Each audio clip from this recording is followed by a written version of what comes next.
Welcome to a brand new episode of the Jampack Report today for November the 27th of 2019. Of course, my name is Samuel Adams, and this is a daily gaming news podcast meant to bring you the hottest news you need to know from around the gaming industry 5 days a week, Monday through Friday, on YouTube and podcast services around the world. So if you enjoy the show, you like what you see, hit that subscribe button and get the show delivered to you every single weekday, and keep yourself in the know.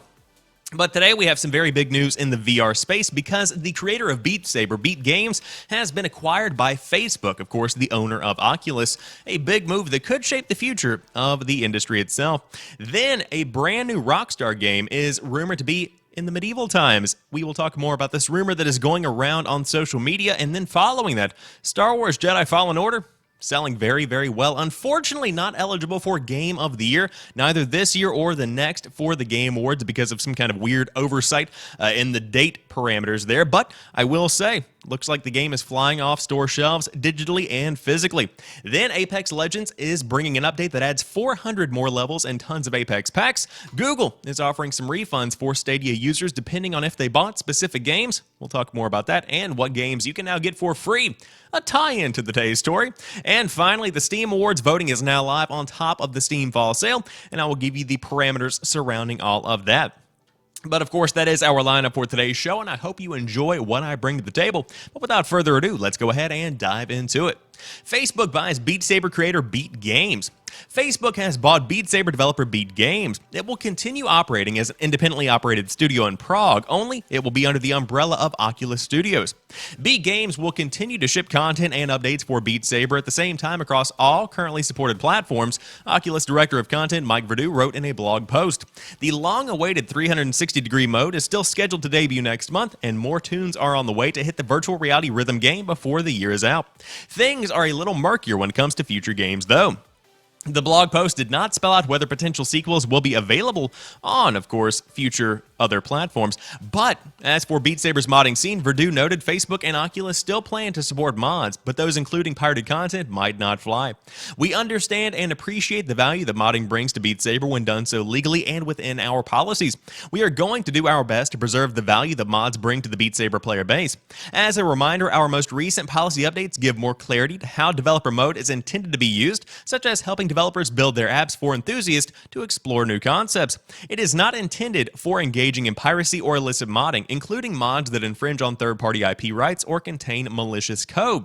And so Beat Saber developer Beat Games is now under the Oculus Studios moniker, and I will say, a big acquisition from Facebook. It clearly is one of the big standout VR experiences that has come out to date. Whenever I think about VR, I think about Beat Saber, and I think the big point that I want to make here is that they are continuing to update the game that they've already pumped out, which is fantastic, because Beat Saber is, of course, one of the biggest reasons to have VR. Now, with that being said, future games likely going to be on Oculus-only devices. I would be shocked if something else happened. Now, it would be wise to allow the games to be sold on multiple platforms and to be compatible with stuff outside of the Oculus line, because that's just money in Facebook's pocket. And with the guys from Beat Saber creating your games, there's a big potential for another big VR hit. And so to be able to kind of pad the pocket, so to speak, and to put funding back into VR research and development would be a pretty wise move in my opinion. But then again, what do I know? I'm just a podcast host. But I will say, very big acquisition from Facebook, and they say they are not finished yet. More big purchases are on the way. And it's curious to me, because who knows where those purchases could be. Of course, are they in the VR space? Are they in the gaming space? Are they in the streaming space? Because Facebook is getting into just a little bit of everything here. And so maybe they are trying to develop a giant VR catalog and to become the VR gaming space for giant VR experiences in the modern day.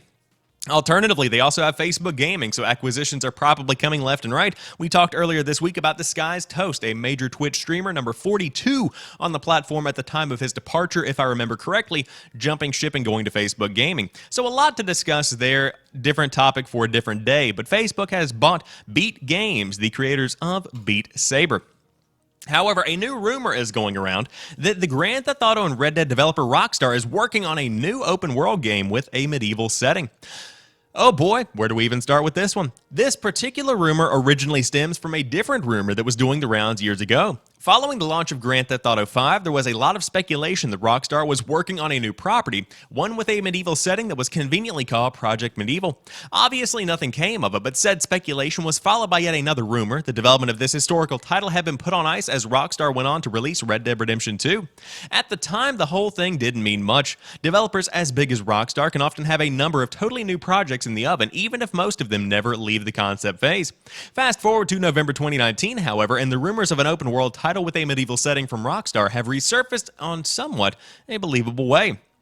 It's a job description on LinkedIn that sparked things off this time around. The now edited page for Rockstar artist Pauwus Saxena, I believe I said that correctly, previously said he was working on environmental design that has a focus on medieval architecture style.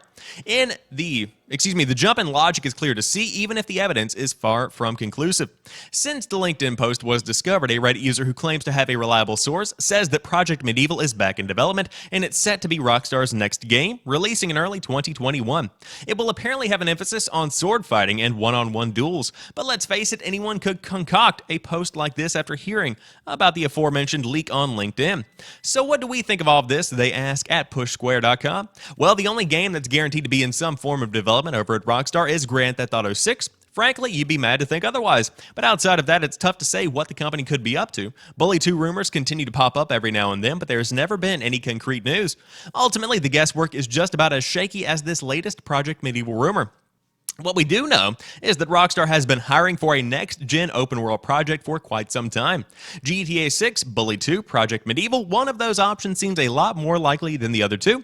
And of course, as is usually the case with Rockstar, we are just going to have to wait and see. So I think this is something worth considering. I think that right now it doesn't make sense because the thing that's on everybody's minds about Rockstar is, needless to say, Grand Theft Auto 6. I mean, GTA 5, a massive game, one of the biggest games of all time, continuing to chart week after week, nearly 5 years or more after the release of the game. That success warrants a sequel, needless to say, and on top of that, for it to be a next-generation launch title would be a very big move from Rockstar and one that I think they would not regret. But will we actually see some kind of medieval game from Rockstar Games? It's not out of the realm of possibility, and the reason that I threw this rumor into today's show is because I want to drive home the idea of having a new idea from Rockstar, something new, something fresh, because the past few Rockstar games have pretty much been stuff that we've come to know and love, which isn't necessarily a bad thing, but I would love to see the industry branch out and to see these big names create new experiences that we have never seen before. That's the kind of thing that I would love to see. So will we be getting some kind of brand new medieval game? Potentially. I would love to see something that takes on the role of something like The Witcher, where it is this giant open world, medieval-esque, fantasy kind of experience. That's something that I think Rockstar could do very well with, and I also think that it would push the boundaries of what they have done before. Because for those that have played Rockstar games, they all kind of feel the same. With Red Dead Redemption 2 and GTA 5, specifically, it feels very real. And I think to kind of take that realism and expand upon it with sword fighting and to expand upon it with whatever kind of fantasy elements you want to bring in, that's something that would be very, very cool to say the least, and it's something that I would love to see. Continuing on, the force is strong with Star Wars Jedi Fallen Order. Today, EA and Respawn Entertainment, as well as Lucasfilm, announced that the critically acclaimed Star Wars Jedi Fallen Order is the fastest-selling digital launch for a Star Wars game in its first 2 weeks. The game is also now EA's top-selling Star Wars title on PC in its initial launch window. Star Wars Jedi Fallen Order is a critical success, as well as being the highest-rated Star Wars game of this console generation. Business Insider exclaims that Star Wars Jedi Fallen Order is the best Star Wars game ever made, while GameSpot calls it one of the most compelling game additions to the Star Wars franchise in years. GQ notes that the game lives up to the hype, while IGN says it's an all-around amazing game in their 9 out of 10 review. On behalf of Respawn and EA, we can't thank everyone enough for their support of the studio and the team throughout the development and launch of Star Wars Jedi Fallen Order. Telling a story in the Star Wars galaxy is a dream come true, and the reception from the fans has been incredible, said Vince Zampella, head of Respawn. With the launch of the game, the debut of The Mandalorian, and the upcoming release of Star Wars The Rise of Skywalker, it's a great time to be a Star Wars fan. And of course, they continue on, but ultimately, Star Wars Jedi Fallen Order continuing to kill it, and especially during its first 2 weeks, it really blew people out of the water. So with that being said, congrats to Electronic Arts, congrats to the guys at Respawn especially for creating what is ultimately a very difficult project to create, and that is a Star Wars game or any kind of Star Wars entity that is widely accepted by the community. It's very difficult to please Star Wars fans. It's a very critical fan base, and so to be able to do that and do that effectively is something that is worth giving some kudos to. So congrats to the guys at Respawn, and it's still one that is on my list to play. I'm probably going to dive into it over the holidays, but I cannot wait to get into it. And of course, congrats on the good reviews overall. But speaking of a big year for Respawn, Apex Legends is adding 400 more levels and a lot more Apex packs, and of course you can make your guns cuter. Apex Legends players will find the BR's level progression quite a bit different when they pop into the game next month. The level cap is being given a significant boost, and more importantly, it's going to net players more swag through Apex packs, including some cute new gun charms. The changes will kick off on December the 3rd, giving you a whopping 400 new levels to hit. The total amount of XP required to get to level 100 has been reduced by around 5%, and 20 through 58 in particular should go by a lot faster. The rewards have been increased too, so that means getting to the original cap of 100 will take less time and net you 14 more Apex packs.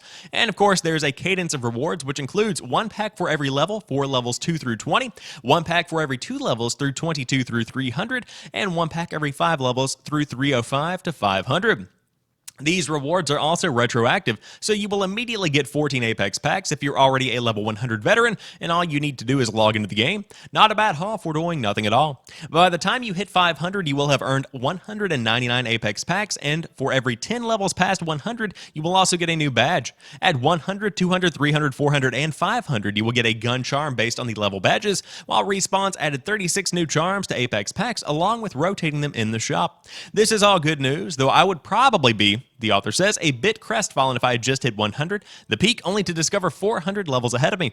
It's 400 levels and accompanying rewards though, so that should take the sting out of it. You'll be able to start working through those levels and snatching their rewards when the next patch appears on December the 3rd.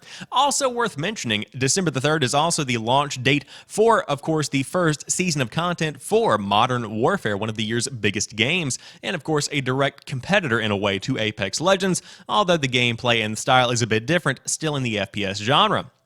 So Apex Legends adding 400 more levels shows just how big the game has gotten. It's become a mainstay of the streaming space, especially whenever you look to see what games people are playing competitively. Apex Legends maintains its status as one that people tend to shift to.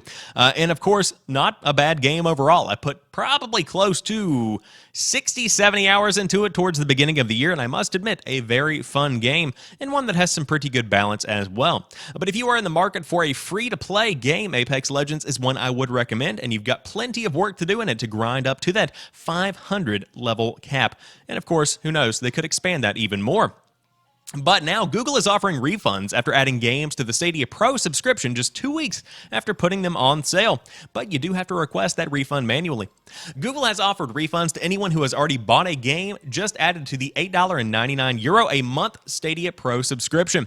Overnight, Google announced 2 new games available for Stadia Pro subscribers for the month of December, Farming Sim 19 and Tomb Raider Definitive Edition.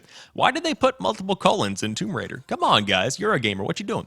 Both games go live at 5 p.m. UK time on the 1st of December and bring the total number of Stadia Pro titles to 4.